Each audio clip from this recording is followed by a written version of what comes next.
టీడీపీలో తీవ్ర విషాదం నెలకొంది.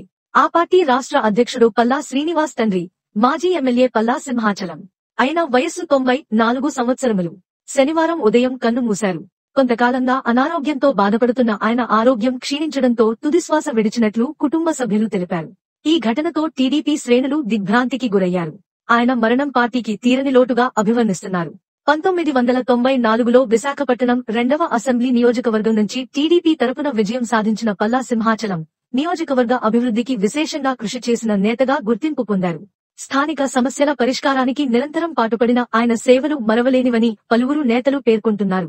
ఈ నేపథ్యంలో పల్లా సింహాచలం మరణం పట్ల సీఎం చంద్రబాబు నాయుడు సంతాపం తెలిపారు.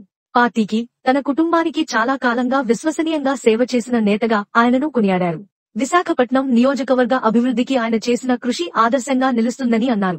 ఆయన ఆత్మకు శాంతి కలగాలని భగవంతుడిని ప్రార్థించిన చంద్రబాబు, పల్లా కుటుంబ సభ్యులకు ప్రగాఢ సానుభూతిని తెలియజేశారు.